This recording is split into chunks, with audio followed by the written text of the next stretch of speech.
I found myself in a situation that involved my mail disappearing, an HOA that turned a blind eye, and a neighbor who thought she was untouchable. At first it seemed like small things were going missing, nothing serious. But the more I looked into it, the more I realized this wasn't random. When I finally figured out who was behind it, let's just say they weren't expecting me to fight back. Let me start from the beginning. Before diving in, let me know where you're listening from today. Mail doesn't just vanish, not like this. It started with flyers, missing coupons, junk mail, the kind of stuff no one cares about. Then a bill disappeared, then a bank statement, then a package. At first I told myself it was nothing, a mistake, a mix-up at the post office, maybe a lazy carrier misdelivering things. Then it happened again and again, and suddenly it wasn't random anymore. It was deliberate. Whoever was doing it, they weren't just stealing. They were watching. I decided to test it. I mailed myself a blank envelope. No return address, no markings, nothing valuable. The tracking updated, delivered. I stepped outside, opened my mailbox empty. My stomach twisted. Someone was taking my mail the second it arrived. Not some opportunist, not some random thief. Someone waiting for it, someone targeting me. Suddenly I wasn't just annoyed, I was angry. At first I thought maybe it was just me. Maybe I was imagining things. So I started asking around. Most of my neighbors brushed me off. Then I talked to Mrs. Thompson. She was out in her yard watering her flowers when I casually mentioned it. The reaction was immediate. She stiffened, her grip on the hose tightened, then she leaned in, voice barely above a whisper. I think it's happening to me too. A slow, creeping chill ran down my spine. This wasn't a mistake. It was happening to others. Someone was doing this on purpose, and that's when I knew I wasn't crazy. This wasn't coincidence. Someone in this neighborhood was a thief. So I did what any rational person would do. I reported it. I went straight to the HOA office and explained the situation. They barely looked up. Probably a delivery mix-up, one of them muttered, shuffling some papers. Not an HOA issue, another one chimed in, not even pretending to care. They weren't just ignoring me, they were dismissing me like they already knew. Suddenly, my frustration wasn't just frustration, it was rage. Then came the final straw, a care package from my brother stationed overseas. A box filled with letters, photos, and sentimental gifts. I got the notification, delivered. I stepped outside, opened the mailbox, gone. Not stolen, erased, like it had never existed. For a long moment, I just stood there, staring at the empty space where it should have been. Then I clenched my fist so tight my nails bit into my palms. I could feel the heat rising in my chest, my heartbeat slow and deliberate. That was it. That was the moment something in me broke. This wasn't a game anymore. It wasn't a mistake. Understanding it was theft, it was personal. Whoever thought they could get away with it made a very, very big mistake. I wasn't just going to find them. I was going to make them regret it. They thought I wouldn't fight back, that I'd just accept it, that I'd let them take from me like I was some clueless idiot who wouldn't notice. They had no idea who they were dealing with. I wasn't just going to find them. I was going to make sure they never touched my mailbox again. The first step, set a trap. Nothing obvious, nothing that would scare them away, just a simple alarm system. A thin, nearly invisible wire attached to the mailbox door. If it opened when I wasn't around, a high-pitched siren would blast through the night, loud and jarring enough to wake up the entire street, enough to send a message. The next morning I stepped outside, already grinning. I had stayed up late, but I heard nothing, not a single sound. This meant one of two things.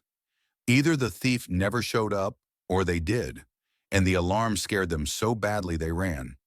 I walked up, expecting to see my trap sprung, but when I got there, I stopped cold. The mailbox door was wide open, no alarm, no mess, just empty. I felt my heart beat slow. The wire was still in place. The battery was fresh, but the alarm was dead, not triggered, disabled. Someone had deliberately disarmed it. That's when I realized this wasn't just some petty thief. This was someone experienced, someone who had done this before. Someone who wasn't just stealing, they were playing. And worse, they were watching me. I scanned the street, my pulse pounding in my ears. Had they been there last night, watching me set the trap, waiting for me to go inside? Had they been laughing, knowing they were going to disable it before I even woke up? My grip tightened around the mailbox edge. This was a game to them. They thought they were smarter. That was going to be their biggest mistake. And then I saw it. A single blonde hair caught in the hinge of my mailbox. It glowed in the morning sun, and suddenly I had a very good idea of who it belonged to. I just needed confirmation. For the next 2 nights, I did nothing.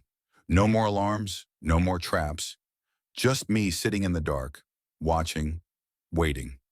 And then at 1:43 a.m., a shadow slipped out from a house 2 doors down. Not creeping, not sneaking. She moved like she owned the place, like she had done this 100 times before, like she knew no one would stop her. Karen, the walking HOA complaint form. The woman who fined people for leaving their trash cans out 5 minutes too long, who once reported a kid for playing basketball too loudly in his own driveway. The same Karen who had spent years enforcing petty rules, shoving fines into people's mailboxes, and now she was stealing from them. She was stealing from me. I felt my jaw tighten, my pulse hammering in my ears. I could have confronted her, could have screamed her name, but I didn't. I waited, watched as she opened my mailbox. I belonged to her. I saw her pocket my letters, my property, and then she turned. She looked directly at my house and smirked, like she knew I was watching, like she was taunting me, like she was saying, "Go ahead, try to stop me." And then, just to twist the knife, she winked before walking away. Not running, not looking over her shoulder, just strolling down the street like she had already won. That was it. That was the moment I knew she thought she was in control. She thought she was untouchable. She thought this was over, but she had no idea. Because now I wasn't just going to catch her, I was going to make damn sure she never stole from me again. She thought this was funny, that she could steal, taunt, and walk away without consequences, that she had already won. She had no idea she had just made the biggest mistake of her life, because now I wasn't just going to stop her, I was going to make sure she never touched my mailbox again. And the next time she did, she was going to feel it. I spent the next day strategizing the usual deterrents. Pointless cameras, she was smart enough to avoid them. Alarms, she had disabled them before. Locks, she was bypassing them somehow. Karen had already proven she could get past any ordinary security measure, which meant I needed to use something else. Something that couldn't be bypassed, something she would remember. So I turned to science. The concept was simple. A thin, nearly invisible tripwire connected to a low-voltage electric circuit. Not enough to cause any real harm, not enough to be illegal, but enough to make sure the next time Karen grabbed my mailbox, she'd wish she hadn't. A sharp, painful shock. Enough to make her rethink every single life choice that led her to this moment. I spent hours setting it up. The wiring perfectly hidden, the trigger flawless, the connection instantaneous. If she opened that mailbox with enough force, she'd get a nasty wake-up call. I stood back, admiring my work. Now I just had to wait. 1:52 a.m. movement. A familiar shadow creeping down the sidewalk. Karen walking with that same arrogance, that same false confidence, like she had no idea what was coming. I watched from my window, perfectly still. She reached out, casual, careless. Her hand gripped the mailbox handle, and then a high-pitched, blood-curdling scream shattered the silence. Karen jerked back violently. Her arms flailed, her body spasmed. She staggered, gasping, hair standing on end, legs buckling. For a brief second, she just stood there, frozen. Then she collapsed onto the sidewalk, twitching, shaking like she had just been electrocuted. I bit back a grin, but the best part, the show, wasn't over. Karen tried to scramble to her feet, failed. She was panting, trembling. Then I saw it. She wasn't just in pain, she was furious. She ripped her phone from her pocket, dialed frantically. Her voice was shrill, frantic. "It's not working. He's fighting back." A pause, then a voice on the other end. Calm, cold, steady. "Handle it or I will." My grin vanished. My chest tightened. This wasn't just Karen. Someone else was involved. Someone higher up. Someone who was pulling the strings. Karen wasn't the mastermind. She was just the attack dog. And now I had their attention. Karen wasn't smart enough to pull this off alone. She was too loud, too arrogant, too reckless. People like her, they don't orchestrate things. They don't plan. They follow orders. And now I had just heard her talking to the person actually pulling the strings. That calm, cold voice on the other end of the phone. There wasn't panic. There wasn't concern. There was control. Handle it or I will. Not a request, an order. I sat there in the dark, my breath slow, my heartbeat steady. Karen was just a pawn, a tool, which meant the real question wasn't why she was stealing. The question was who she was stealing for. And more importantly, what were they really after? Because this wasn't random theft. It wasn't about money. It was about power. And now that I had fought back, now that I had turned the game on them, they were going to escalate. I needed answers now, so I started digging. I combed through HOA records, meeting minutes, complaint filings, every ridiculous fine, every obscure rule, every forged document passed in the last 5 years. And one name kept showing up. Margaret, HOA president. A woman no one ever saw unless she was delivering bad news. She didn't argue. She didn't yell. She didn't need to. She just spoke once, and things happened. She was the kind of person who could ruin your life with a single letter in your mailbox. And guess what? She never emailed. She never called. Everything she did was through written letters, physical mail, the same mail she controlled. And then it hit me. Margaret wasn't stealing packages for fun. She was stealing information. She was controlling the flow of everything in this neighborhood. Fines, notices, legal threats. If Margaret had access to your mail, she knew when you were late on your bills. She knew when you were fighting with the bank. She knew who was vulnerable, who could be pressured, who could be controlled. This wasn't petty theft. This was a power play. And Karen, she was just the muscle. I needed proof, real proof. So I set up a new test, a fake letter. It looked official, a mock legal notice about a property tax audit. I mailed it to myself, then I waited. 2 days passed, nothing. Then on the third day, the letter vanished, marked as delivered, but never reached my mailbox. I checked the tracking logs. It had been signed for, not by me, but by Margaret. I felt my pulse slow, calm, focused. There it was. She had stolen it. She thought she was untouchable. She thought no one would ever figure it out. But now I had her signature on a stolen federal document. She was done. Now all I had to do was set the final trap. Margaret thought she was untouchable. She thought she could steal, manipulate, and control everything without ever getting her hands dirty. She thought I was just another pawn in her little game. She had no idea. Was about to tear down everything she built, and the best part? She was going to do it to herself. I needed one last piece of evidence, something undeniable, something that wouldn't just expose her, but would make sure she went down with the entire HOA. So I built the perfect trap. I put together a package designed to be irresistible, a sleek, expensive-looking box, heavy, well-wrapped, marked with urgent legal documents, a return address from a high-end law firm. It was designed to look dangerous because inside I packed 2 things: a GPS tracker, small and undetectable, set to ping the moment the package was moved, and a pressurized dye pack, the same kind used in bank robberies. Tamper with it, boom! Bright blue ink everywhere, stains for days, impossible to wash off, impossible to explain away. The second she stole it, she was finished. I placed it in my mailbox, perfectly positioned. Then I waited. 1:38 a.m., the tracker moved. My phone lit up, showing the real-time location, not to Karen's house, to Margaret's. I grinned. Perfect. The next morning, I took my time, had breakfast, drank my coffee. Then I walked straight to Margaret's house. I knocked. There was a long pause, then the door creaked open, and there she was, the unshakable, all-powerful HOA president, except now she looked shaken. And more importantly, she looked like a Smurf.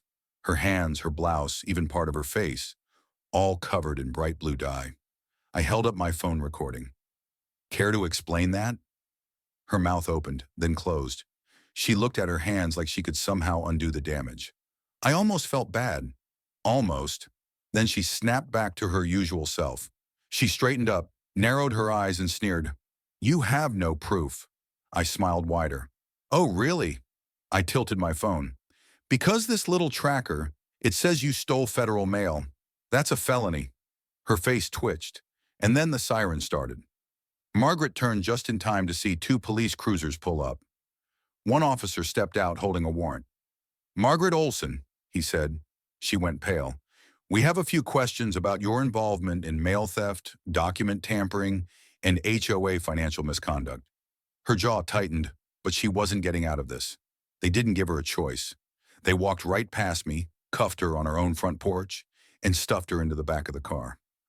I made sure to keep recording for the whole neighborhood to see. Margaret, game over. Karen was next, and I couldn't wait. Karen was gone, vanished the second Margaret was hauled off in cuffs. She disappeared like a cockroach when the lights flicked on. No surprise there. Karen was never built for confrontation. She talked big, acted like she ran the neighborhood. But the moment things got real, she folded. But she couldn't hide forever, and I was going to make damn sure she faced the fallout. I started asking around, where was Karen? Had anyone seen her? The HOA board members avoided me like the plague. The usual power-hungry enforcers, Segway Steve, Beer Gut Bob, Clipboard Kathy, gone resigned. Overnight, they weren't loyal to Margaret. They were loyal to power. And now that power was me.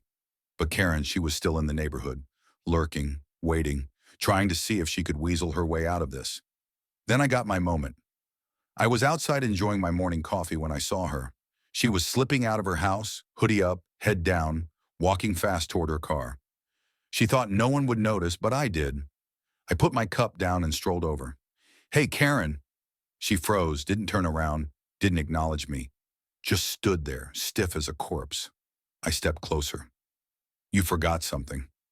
Slowly she turned. Her face was pale. "What?" I held up my phone, playing the footage of her stealing my mail, crystal clear HD.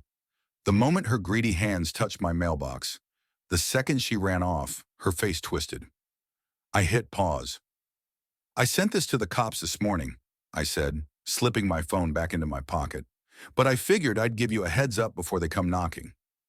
Her hands shook. "Please," she whispered. "I didn't. I was just—" I leaned in. "You thought you could get away with it," I said softly, just like Margaret. Her breath hitched, and then for the first time I saw real fear because she knew she was done. Karen turned herself in. She tried to cut a deal, tried to pin everything on Margaret. It didn't matter. She got charged anyway. Misdemeanors, fines, a criminal record, and her precious HOA position stripped. Gone. She had no power, no control, nothing. And me? I stood on my porch watching as her for sale sign went up on her lawn. She was running, leaving behind the mess she created, because that's what cowards do. And as she packed up, loading box after box into her car, I made sure she saw me standing there, watching, smirking. Checkmate. The HOA gone. Dissolved within weeks. Too many lawsuits, too much corruption exposed. Margaret still locked up, Karen disgraced, and me? I finally got my brother's package back. To celebrate, I threw the biggest neighborhood BBQ ever right in front of Karen's empty house. People laughed, music blasted, the smell of grilled burgers filled the air. And as I flipped a steak on the grill, I glanced at my mailbox. It stood there, reinforced, secured, untouched, because no one ever again was going to mess with mine. If you enjoyed this heartfelt story, don't forget to like the video and subscribe to the channel for more amazing tales. Your support keeps us going.